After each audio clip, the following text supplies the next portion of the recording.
অনেকে আমার কাছে একটা জিনিস জানতে চেয়েছিল, ভাই কুয়েতের যে বাসা বাড়িগুলো সেগুলো একটু ভালোভাবে দেখাবে, মানে আশেপাশের জায়গাগুলো কেমন হয়। তো এই দেখতে পাচ্ছ, এই যে আমি এখন রাস্তায় হাঁটছি, এটা আশেপাশের জায়গা দেখতে পারো। এই দিকটা আছে রোড, এই যে এই দিকটা রোড, গাড়ি চলছে। আর এইগুলো সব বাসা বাড়ি, এগুলো সব ফ্যামিলি বাড়ি, এগুলোতে সব ফ্যামিলি থাকে। এই ফ্যামিলি বাড়িগুলোতে প্রত্যেকটা বাড়িতে মানে কেউ না কেউ মানে কাজের লোক থাকবেই। এমনিতে তো খাদ্দামা থাকে রান্না বান্না করার জন্য, ছেলে পেলে দেখার জন্য। আর দ্বিতীয় নম্বর হলো ড্রাইভার, নাহলে হাউস বয় বা হারিস, যেটাই বলো না কেন থাকে। এই যে দেখতে পাচ্ছ কত গাড়ি, এটা একটা বাড়িরই গাড়ি, এই যে একটা বাড়ির পার্ক। মানে এখানে প্রায় 8টা গাড়ি আছে, এদিকে 8টা ওইদিকে 4টে, মানে 12টা গাড়ি একটা ফ্যামিলিতে। বুঝতে পারছো, মানে জটা লোক তার থেকে ডাবল গাড়ি। মানে সেই জলের দামে গাড়ি যেরকম হয়, আর এখানে ফকিরদের কাছেও গাড়ি থাকে, এই কথাটা শুনে থাকবে। আর এটাই বাস্তব, মানে এখানে সবার কাছেই গাড়ি থাকে। এগুলো ফ্যামিলি বাড়ি, সবই ফ্যামিলি বাড়ি। তা তোমার একবারে ফ্ল্যাটের মতো দেখতে, মানে এত খরচা করে বাড়িগুলোতে। বাড়িতে আসলে বাড়ি করতে যা খরচা, তার থেকে ডেকোরেশনে বেশি খরচা। মানে একটা বিল্ডিং করতে যদি ধরে নাও 1 লাখ টাকা খরচা হয়, তা ডেকোরেশন করে তার মোটামুটি 4 লাখ টাকার, মানে 1 লাখ টাকার বাড়ি হলে 4 লাখ টাকার ডেকোরেশন থাকে, মানে শুধু সৌন্দর্য দেখাবার জন্য। মানে এত মানে ইয়ে করে তারা খরচা করে বাড়িগুলোতে, প্রচুর খরচা প্রচুর। এই দেখতে পাচ্ছ ব্যাকগ্রাউন্ডটা আমার কত সুন্দর লাগছে, দেখো। এগুলো হচ্ছে বাড়ি, সবই ফ্যামিলি বাড়ি আশেপাশে। এটা আমি এখন আছি এই সিটির কাছে, এটা হলো আবদুল্লাহ আল সেলিম এরিয়া, এই এরিয়াটার নাম। আর আমার এরিয়া থেকে এটা মোটামুটি কত মিনিট, 25 মিনিট লাগলো হেঁটে। আর এখান থেকে সিটি যাব 25 মিনিট, মানে 1 ঘন্টার মতো লাগে হেঁটে আসতে। গাড়ি আসে, তবে গাড়িতে মানে গাড়ি সবসময় আমার পক্ষে ঠিক নয়, হেঁটেই ঠিক আছে। হেঁটে সাইকেল নিয়ে আমাকে যে জায়গায় যেতে বলবে আমি যেতে রাজি বা আছি, বা যেখানে বলবে যে হেঁটে আসতে হবে, 2 ঘন্টা জায়গায় 4 ঘন্টা রাস্তা হলেও হেঁটে চলে যাবে। হাঁটতে বাগ আমি। তো এই যে তোমাদেরকে একটু রাস্তা দিকটা দেখায়, এই যে রাস্তা দেখো, রাস্তাতে কত স্পিডে গাড়ি চলছে জানো। এটা 100 স্পিডের গাড়ি আছে, মানে এই রাস্তাটাতে 100 স্পিড, ওভার স্পিড এটাতে। এটা হচ্ছে সিটি যাওয়ার রাস্তা, এইসব গাড়ি চলছে।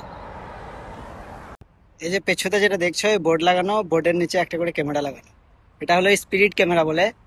তো 1 মাসের বেতন যাবে যদি একবার স্পিড ক্যামেরা খাও, 1 মাসের বেতন দিয়েও কুলাবে না।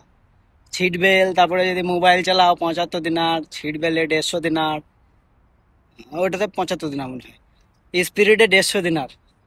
ভাবা যায় তাহলে একটা কেউ ফটো তুলতে মানে 1 মাসের বেতন শেষ। মানে কি হাই ফাই ক্যামেরা লাগিয়ে রেখেছে দেখো, ঘুষ চলে না। এটা হলো গুলফ কান্ট্রি বা আলাদা কান্ট্রি। এটা ইন্ডিয়া বা বাংলাদেশ নয়, হাতে 200 টাকা 50 টাকা ধরিয়ে দেবো, চলে যাবো, বাঘ নেই। এটাই দেশ আর বিদেশের মধ্যে পার্থক্য। এদিকটা আছে পার্ক, আর সামনে আমার সিটি টাওয়ার, একটু ঘুরিয়ে দেখে দিই। এদিকটা সিটি,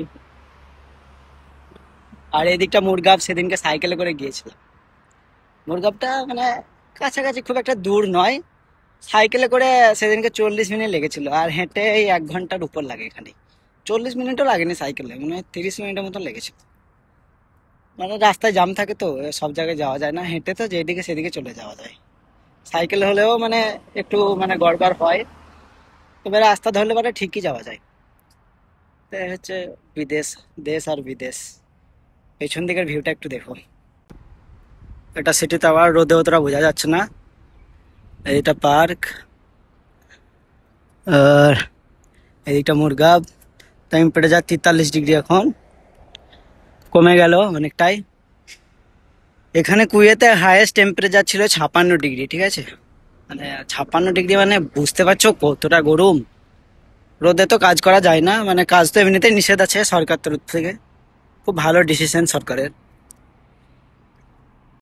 কুয়েতে কিছু কিছু ডিসিশন সরকার খুব ভালো নিচ্ছে, মানে প্রবাসীদের জন্য খুব ভালো হচ্ছে, দিন দিন উন্নত হচ্ছে কুয়েত। মানে একে তো উন্নত দেশ, বিশ্বের নাম্বার 1 উঁচু কারেন্সি। আবার তারপরে প্রবাসীদের জন্য নতুন নতুন কিছু না কিছু নিয়ম আনতে চলেছে এই সরকার।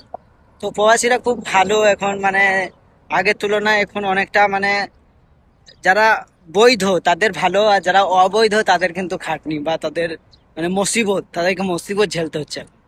মানে অবৈধ হয়ে একজনকে রাখবে না, প্রত্যেক দিন যে হারে চেকিং চলছে আর যে হারে ধরা পড়ছে।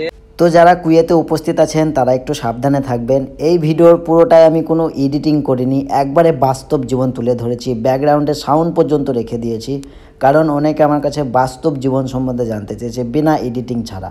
তো এই আমার বিনা এডিটিংয়ের একটা ভিডিও কেমন হলো জানিও। আবার নতুন ভিডিওতে ফিরে আসছি, ততক্ষণের জন্য টাটা বাই বাই, আসসালামু আলাইকুম, আল্লাহ হাফেজ।